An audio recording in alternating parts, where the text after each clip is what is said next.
Apa yang kita pikirkan ketika kita mendengar kata gender? Hal yang paling dekat adalah jenis kelamin, baik wanita maupun laki-laki. Dan masing-masing dari mereka tentunya memiliki hal yang bersifat pribadi. Nah, saya, Stefan Sabastiawan, dan rekan saya Putu Luna, Gabriela Frederica, serta Tiara Priscilla akan menyajikan digital konten yang mengusung gender dan keresahan lingkungan. Poin diskusi kita pada hari ini adalah alasan pemilihan topik gender, kemudian profil merek dan produk yang kita pilih, tema kampanye, penjelasan produk, latar belakang produk, tujuan dan sasaran kampanye, timeline, konten sosial media, konten kalender, dan key performance indicator. Mengapa gender? Karena topik gender adalah topik yang cukup banyak dibincangkan di media sosial, namun masih banyak orang yang belum terbuka atau menganggap tabu topik tersebut. Maka dari itu kita mengusung topik gender untuk secara terbuka orang bisa berekspresi dan dilibatkan juga dalam kampanye penjualan produk. Merek yang kita pilih adalah Demi Bumi dan produknya adalah reusable menstrual pad. Mengapa Demi Bumi? Karena Demi Bumi merupakan merek yang mengusung konsep menjaga dan melestarikan bumi. Serta dalam barang-barang yang dijualnya, mereka menjual barang-barang yang mengurangi penggunaan plastik sekali pakai. Tentunya salah satunya adalah yang bersinggungan dengan gender, yaitu reusable menstrual pad. Dan ini adalah salah satu contoh interface website demibumi.id. Selanjutnya terkait dengan tema kampanye yang kami usung dalam topik gender ini adalah penggunaan pembalut ramah lingkungan dengan slogan "Sayangi Bumi mulai dari diri sendiri". Produk yang akan kami pilih yang seperti yang sudah dijelaskan adalah reusable menstrual pad dengan merek Demi Bumi, di mana menstrual pad ini terbuat dari 5 lapis kain yang terdiri dari 3 lapis bahan kaos dan 2 lapis mikrofleece. Kemudian bagian luarnya terbuat dari kain katun menggunakan pewarna alami sebagai desainnya. Kemudian untuk tujuannya, kenapa diberikan beberapa lapis kain? Untuk mencegah terjadinya kebocoran saat digunakan. Kemudian produk ini dapat digunakan berkali-kali dengan cara mencuci menstrual pad secara hand wash, kemudian segera dijemur di bawah sinar matahari. Nah, untuk harganya sendiri, menstrual pad ini dapat dibanderol dengan harga Rp35.000 hingga Rp65.000 sesuai dengan bentuk, desain, dan ukuran yang dipilih oleh pembeli. Mengapa sih kita harus mengurangi penggunaan pembalut sekali pakai? Karena begini teman-teman, dalam setiap siklus menstruasinya perempuan itu menggunakan rata-rata 8 buah pembalut. Nah, jika kita hitung, perempuan itu akan menggunakan 3.840 pembalut selama 40 tahun masa menstruasinya. Dan jika kita kumulasikan, itu setara dengan 175 kilo sampah yang tidak dapat didaur ulang. Berdasarkan data BPS tahun 2019, jumlah perempuan yang masih mengalami menstruasi itu adalah 84 juta orang, yang jika kita kumulasikan sampah pembalut yang dihasilkan oleh perempuan yang masih mengalami menstruasi itu adalah 6.768 ton sampah pembalut per tahunnya. Selanjutnya, fakta lainnya adalah sebanyak 90% wanita di Indonesia memilih menggunakan pembalut sekali pakai karena produk ramah lingkungan ini cukup minim ada di pasaran sehingga harga yang ditawarkan juga cenderung mahal. Di sisi lain, sebanyak 30% wanita di Indonesia merasa tidak nyaman dengan menggunakan pembalut sekali pakai karena mengandung klorin di dalamnya. Maka dari itu, material dari menstrual pad kami yaitu berupa kain adalah salah satu kelebihan dari pembalut lainnya yang ada di pasaran. Selanjutnya itu ada tujuan dan sasaran kampanye. Tujuan kampanye yang akan kami adakan ini yaitu untuk meningkatkan awareness terhadap peluncuran produk baru kami, yaitu berupa menstrual pad, dan meningkatkan kesadaran masyarakat terhadap produk yang ramah lingkungan, sehingga tidak membahayakan lingkungan. Dan sasaran kampanyenya itu wanita Indonesia yang sudah mengalami menstruasi dan pada umumnya itu berusia pada 10 tahun ke atas.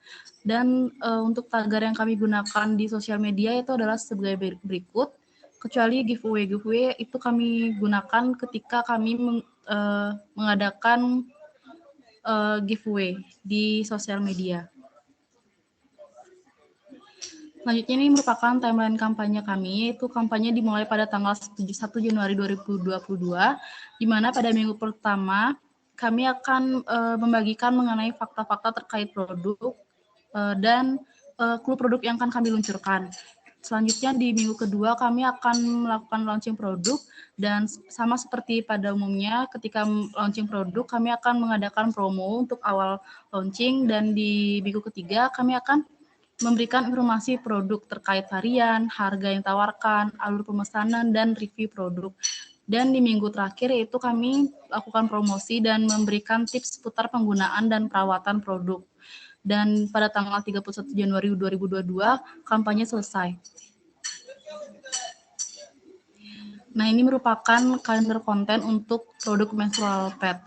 Pada tanggal 1 Januari, kami memposting ucapan selamat tahun baru dan kepedulian lingkungan. Selanjutnya pada tanggal 3 hingga tanggal 8, kami memberikan meng-share postingan tentang clue produk yang akan di-launching dan fakta-fakta produk yang ramah lingkungan. Dan pada tanggal 9 kami melakukan launching produk, dan di tanggal 10 kami hingga tanggal 13 kami menjelaskan mengenai kelebihan produk dan variasi hingga alur pembeliannya, dan di tanggal 14 kami melakukan live Q&A di Instagram dan TikTok. Dan tanggal 14 juga kami menginformasikan mengenai order pertama dan promo. Pada tanggal 17 kami meng-share tentang konten tips dan penggunaan menstrual pad. Di tanggal 18 itu ada giveaway, dan di tanggal 22 pengumuman giveaway tersebut. Tanggal 23 kami lakukan games berupa teka-teki silang sederhana, dan tanggal 25 juga ada giveaway yang kedua, dan tanggal 30 itu pengumuman giveaway-nya. Dan tanggal 31 kampanye selesai.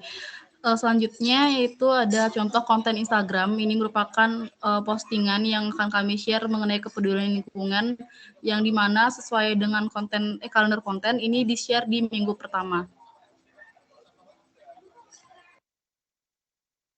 Oke, setelah sebelumnya kampanye diawali dengan konten dan post tentang fakta-fakta yang kepedulian lingkungan, selanjutnya di sini dapat kita lihat konten terkait peluncuran produk baru. Pada konten ini dapat dilihat foto produk, jenis, ukuran, dan juga harga untuk setiap produk yang ditawarkan. Selanjutnya pada slide ini kita dapat melihat contoh konten yang akan diunggah selama kampanye di masa promosi produk. Konten promosi yang dijadikan contoh ini adalah promosi buy one get one free untuk semua jenis produk reusable menstrual pad. Selanjutnya, di sini kita dapat melihat contoh konten games yang akan dibagikan pada masa kampanye.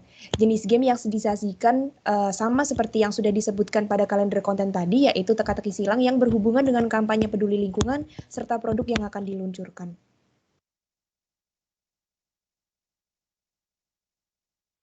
Kemudian contoh konten yang terakhir adalah giveaway produk, di mana produk yang diberikan adalah menstrual pad serta menstrual pad refill, di mana produk ini adalah produk dengan varian terbaik dan juga harga termahal. Untuk konten tersebut juga disertakan cara-cara mengikuti giveaway serta waktu dan durasi pelaksanaan giveaway. Selanjutnya. Di sini kita dapat melihat KPI atau Key Performance Indicators. KPI-nya sendiri dibedakan menjadi 3, disesuaikan dengan channel sosial media yang kami gunakan untuk melakukan kampanye. Sosial media yang digunakan yaitu Instagram, YouTube, dan juga Shopee atau Tokopedia. Bisa dilihat untuk Instagram sendiri indikatornya adalah jumlah akun, jumlah followers baru, jumlah likes, komen, share, jumlah total yang melihat video di Instagram, jumlah akun yang mengklik tautan situs web di bio Instagram. Kemudian untuk YouTube sendiri ada jumlah subscriber, likes, komen, dan share, dan juga jumlah viewers. Untuk channel Shopee atau Tokopedia, indikatornya adalah jumlah produk yang dilihat, kemudian rata-rata waktu yang dihabiskan melihat lapak penjual, kemudian jumlah followers baru, jumlah penjualan, dan juga jumlah penjualan per pembeli. Demikian presentasi yang dapat kelompok kami sampaikan terkait kampanye dengan topik gender. Terima kasih.